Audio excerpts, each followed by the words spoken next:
All right, these are the positions and where I'm at.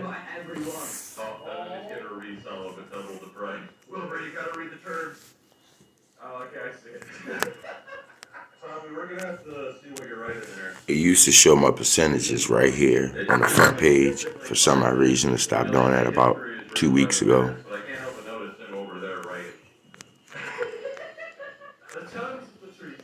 See, it dropped from 56 all the way down to 39 for my next asset. So there's a range between that 56 and 39.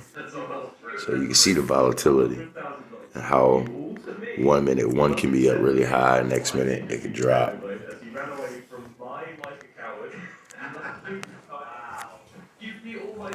Just to give you an idea of where I'm at growth wise,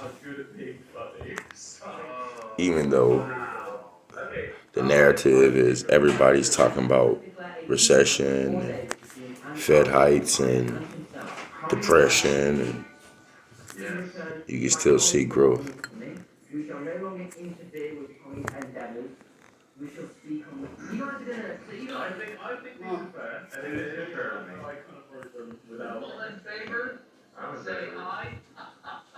Well, 24%. Upstart, it's a new one. This just shot away in one day. In one day, 23%. And you can see I just struck it. It's funny. But I struck it for $1. Then I canceled the $5 I was going to throw in there. I canceled both of those, the dollar and the five, and then end up throwing $1 back in. So you can see I put $1 in, then canceled that and put $5 in, then canceled that and said, nah, I'll put $1 in since I just started that. And that was just on the 14th or 13th. So I just started this, and literally the next day it shoots up 23% in one damn day. So now I gotta wait, see if I can catch that coming down, maybe lose about 8%, maybe 10%, and then strike it.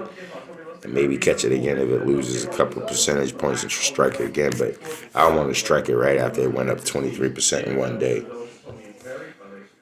That's one of my newer ones. All I got is $1 in it. But you see how far it went in one day. All this is of course overall except for that one that I just showed you where it shot up 23% in one day. So overall I'm up 22% on that ETF. But 19.89%, Amazon position 19. So I'm dropping around at 19%, 19%, 19%, 18%, 17%. So you can get an average of the percentage of growth on most of them. 15%. 13%. Some of these are more bullish about than others. 12%.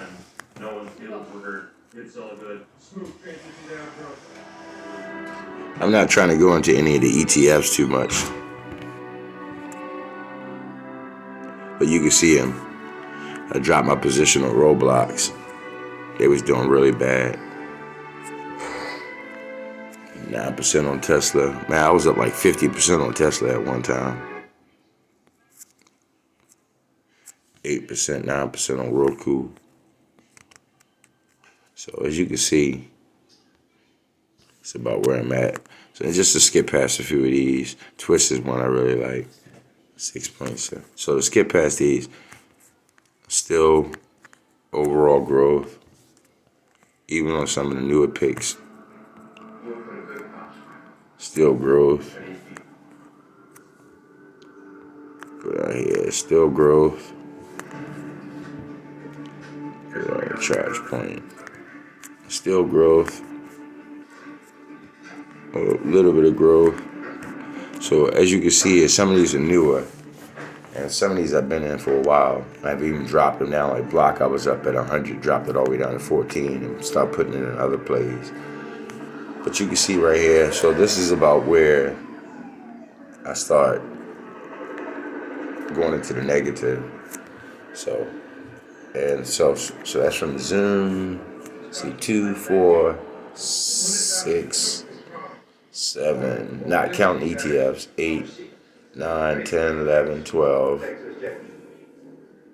13, 14, 15, 15 down. And the worst down is 12%. The actual worst is the ETF, 12.59. So it's not so bad. The worst I'm doing at is 12% loss on my worst. And so, but like I said, some of these are newer choices too, like side tag. It's new. Just start striking them.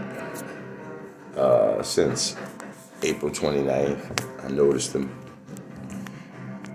And yeah, so that's where we at. You can see all the assets here, every last one of them.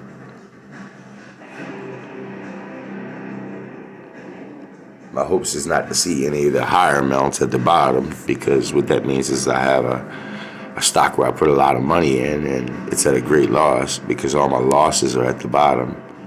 But as I go up higher and higher, you see the numbers start to increase, which is about what I want.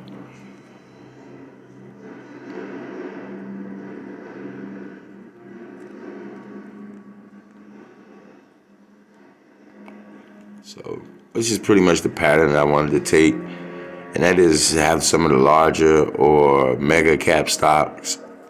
Like you see, Ride Blockchain, that's not a mega cap stock, but it's something I'm real bullish in. I'm at 161 there. Nvidia is something I'm very bullish on. Nvidia. I think they'll have their time where they start to, expire or spiral down, but I want to catch as much of them as possible. So, and then, you see some of the newer choices like Tenaya, Meta, okay about them. I know they're going to do their thing, but their market value is already damn near $1 trillion. Market cap, I apologize. But yeah, you see some of the higher amounts, like the more high conviction plays I got the more money on. The whole objective is not to put more than $100 into any of them, and to get the average strike price as low as possible. You see the average price at 90. If I go with the 10-year, the lowest I'm going to come close to that 90 is right there at that 88.23 around December 30th. I've actually managed to put 104 in and keep it down to $90.40, which means I did very well with striking on a very good asset, which is Google. So me trying to flip Google to 900 would be a lot easier than me, let's say, trying to flip Google from, let's say, their peak at 144, 150, 160, whatever. Trying to flip them to 1600 would be a lot harder. And that was the objective, to strike it as low as possible. So, exponentially flipping it would be, as easy as possible. And even while cost-based averaging, trying to keep that strike point as low as possible and keeping it low, as close to the lowest point, which is that $90 that you see there, February, around December, bam, 88 was the absolute lowest. I'm just $2 above it. Doesn't get any better than that. That way, when I look back 10 years later, I can say, I hit this for $104. I never touched it again. And I expect that 104 to go to not just 10,000, but I expect it to go to 100,000 by 2033. That's my goal. And I try to do that with my larger cap stocks first to get them down, because I know they'll have the least chance of exponentially growing. So I want to lock those profits in as fast as possible.